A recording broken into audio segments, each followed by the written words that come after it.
ఈ రాష్ట్రంలో ప్రతి ఒక్కరు కూడా అర్థం చేసుకోవాల్సిన అవసరం ఉంది. ఒక వ్యక్తి రాజకీయాలకి ఉండదగ్గ వ్యక్తి కాని వ్యక్తి రాజకీయాల్లోకి వచ్చి రాష్ట్రానికి ఒక శాపంగా మారి, ఎందుకు నేను ఈ మాట వాడుతున్నానంటే ఇది ఒక ఉదాహరణ. పోలవరం కేస్ స్టడీ ఇలాంటి చాలా జరిగాయి.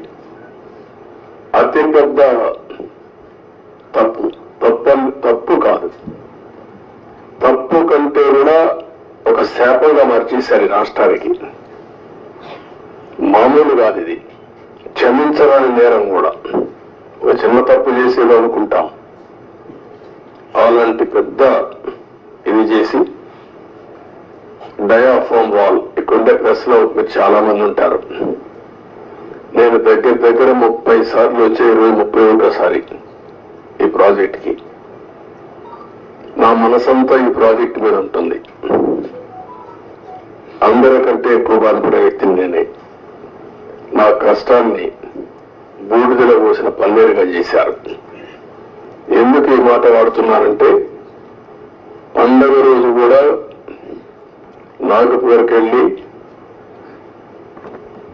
ఇప్పుడు గట్కర్ అక్కడ ఉంటే వాళ్ళ ఇంటి దగ్గర ఉంటే పోయి ఆయనతో మాట్లాడి, అదే మాదిరిగా అప్పుడు ఉమాభారత్ మినిస్టర్ అంటే ఆవిడని కన్విన్స్ చేసి, ఎక్కడ ఎలాంటి అడ్డంకులు లేకుండా అన్ని అడ్డంకులు, ఇక్కడ కూడా ఒకసారి 2 సార్లు అయితే ల్యాండ్ ఎక్విజిషన్ వీళ్ళంతా కూడా కొంత ట్రబుల్స్ క్రియేట్ చేస్తే వాళ్ళందరినీ పిలిపించి నయానా భయానా చెప్పి వాళ్ళకి కన్విన్స్ చేసి వాళ్ళకు లిబరల్ గా రీహాబిలిటేషన్ కానీ రిలీఫ్ కానీ ఇచ్చి మొత్తం చేశాం.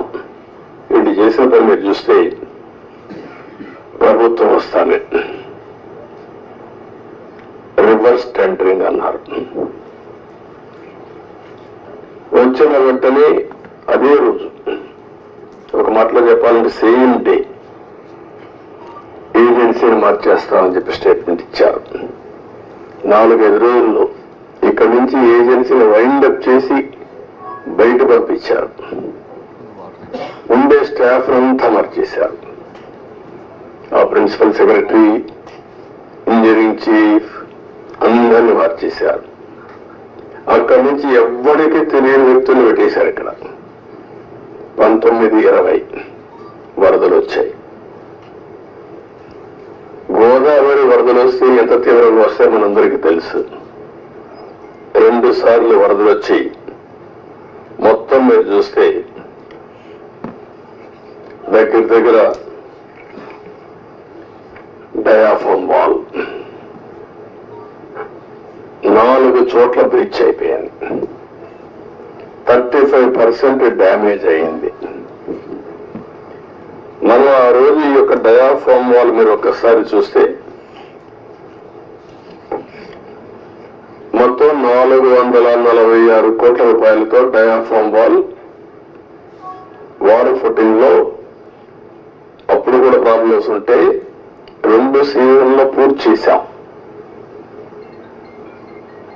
ఆ డయాఫామ్ వాళ్ళు కాపాడవలసినటువంటి ప్రభుత్వం కాపాడకుండా ఇష్టానుసారంగా ప్రాజెక్టు యొక్క ఫేట్ తో ఆడుకొని ఇప్పుడు మొత్తం ఈ డ్యామేజ్లు అయితే ఆ డ్యామేజ్ కూడా కనుగొనడానికి ఒక 1 year పట్టింది. గవర్నమెంట్ ఆఫ్ ఇండియా చాలా సార్లు చాలా స్పష్టంగా మీరు మార్చద్దంటే అవన్నీ కరెస్పాండెన్స్ రేపే నేను మాట్లాడతాను. ఇప్పుడు నేను డీటెయిల్స్ పోవడం లేదు. బ్రాడ్ గా కాన్సెప్ట్ ఫస్ట్ హ్యాండ్ ఇన్ఫర్మేషన్ ఇక్కడికి వచ్చాను. I have seen the project. మామూలు వాళ్ళైతే అర్థం కాదు. నేను ఒక 100 సార్లు ఈ ప్రాజెక్ట్ గురించి రివ్యూ చేసి ఉంటాను. 30 times ఇక్కడికి వచ్చి ప్రాజెక్ట్ లో చూశాను. అడుగడుగున అన్ని నిర్ణయాలు నేను భాగస్వామిని కూడా అర్థం చేసుకోగలిగాం. ఈరోజు ఒక పక్కన డయాఫామ్ వాల్ 3 bits లో పోతే ఇప్పుడు ఆల్టర్నేటివ్స్ ఏంటంటే మీనవేషాలు లెక్కేసే పరిస్థితికి వచ్చారు. ఇందులో ఆ 2 బిట్లు కానీ ఎక్కడికక్కడ ఒక parallel D wall diaphragm wall బయటికి ఎక్కడ డ్యామేజ్ అయిందో దానికంటే ముందు ఒక ప్యానల్గా పెట్టి దాన్ని కవర్ చేస్తే 447 కోట్లు అవుతుంది. మామూలుగా మనం ఖర్చు పెట్టింది 446 కోట్లు. ఇప్పుడు రిపేర్ చేయడానికి 447 కోట్లు. ఓకే, అప్పటికి కూడా గ్యారంటీ లేదు. ఈ డయాఫామ్ వాల్ ఈ ప్యానల్గా 447 కోట్లు ఖర్చు పెడితే మిగిలిన భాగం అంతా పర్ఫెక్ట్ గా ఉంది, ఇంక ఇబ్బంది లేదు అనే పరిస్థితి లేదు. కాదు, మొత్తం డయాఫామ్ వాల్ ప్యానల్ గా కట్టాలంటే 990 కోట్లు. ఇది ఒక భాగం. కాఫర్ డ్యాములు పైన కాఫర్ డ్యామ్ ఉంది, కిందన కాఫర్ డ్యామ్ ఉంది. 550 కోట్ల రూపాయలతో పైన ఒక 250 కోట్లతో కిందన కాఫర్ డ్యామ్ 2 కట్టారు. ఇప్పుడు వీళ్ళు చేసిన నిర్వాహకం మధ్యలో గ్యాప్, లాస్ట్ లో గ్యాప్ ఉంటే ఆ లాస్ట్ గ్యాప్ ను ఫిలప్ చేయలేదు. రీజన్, ఆ సమయంలో ఏజెన్సీ లేరు, ఇంజనీర్ లేరు. ఆ నీళ్లు వచ్చాయి. ఆ నీళ్లు వచ్చి మొత్తం ఆ ఉధృతంతో కింద నుండి ఇసుకుని ఎక్కడికక్కడ పైకి వేసింది. ఎక్కడికక్కడ మనం ఏమంటాము, ఇవన్నీ అగాధం, ఆ గొయ్యి కాదు, వాటర్ వచ్చినప్పుడు సుడిగుండాలు అలాంటి క్రియేట్ చేసి ఎంత లోతుకు పోవాలంత లోతుకి వెళ్ళిపోయి 20 మీటర్లు 30 మీటర్లకు వెళ్ళిపోయి ఆ మట్టి అంతా దిగేసింది. దానివల్ల గ్యాప్ 1 అది క్లోజ్ చేయాలి మనం. గ్యాప్ 1 దగ్గర మీరు ఒకసారి చూస్తే అది 250 మీటర్లు ఉండేది. గ్యాప్ 1 బంద్ 150 మీటర్స్ కొట్టుకుని వెళ్ళిపోయింది. దాని మీద ఇప్పుడు ఇసుకేసి కొంచెం ఫిలప్ చేశారు. ఇప్పుడు ఆ ఇసుకేసి అది ఫిలప్ చేస్తే దాన్ని మళ్ళా గ్యాప్ 1 ఫిలప్ చేయాలి మనం. ఇప్పుడు ఇసుక తీసుకొచ్చి బయట నుంచి ఇసుక తీసుకొచ్చి అక్కడ పెట్టి మొత్తం కొట్టుకొని వెళ్ళిపోయింది. కాబట్టి ఇప్పుడు డ్రౌటింగ్ దానంతా కూడా కాంపాక్ట్ చేస్తున్నారు. ఆ ఇసుక అంతా పోసి ఇది ఎంత అవుతుందో తెలియదు. ఒక 2000 కోట్లు అవుతుందా, ఎంత అవుతుందో తెలియదు. They are saying as on today 2000 కోట్లు. నాకు నమ్మకం లేదు అడ్మినిస్ట్రేషన్ పైన. వాళ్ళు ఏ లెక్కలు వేశారో తెలియదు నాకు.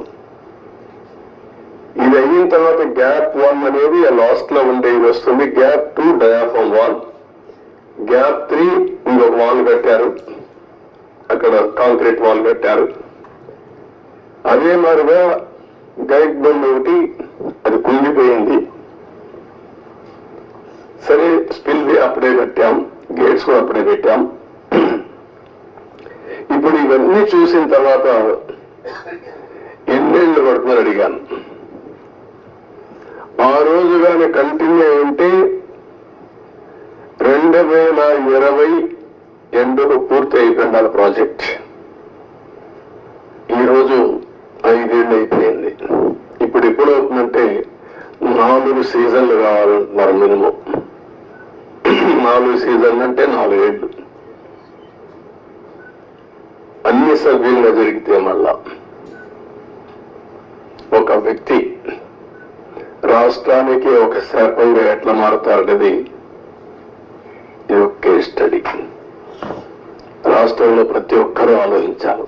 నేను డిస్కస్ చేస్తాను. ఇంకా మేజర్ కంటూర్స్ మాత్రం నేను మాట్లాడుతున్నా. మామూలుగా చాలా మందికి అర్థం కాదు కానీ సబ్జెక్టు ఇవన్నీ చూసిన తర్వాత నాకు ఫస్ట్ నుంచి టచ్ లో ఉన్నాను కాబట్టి అర్థం చేసుకోగలుగుతున్నా.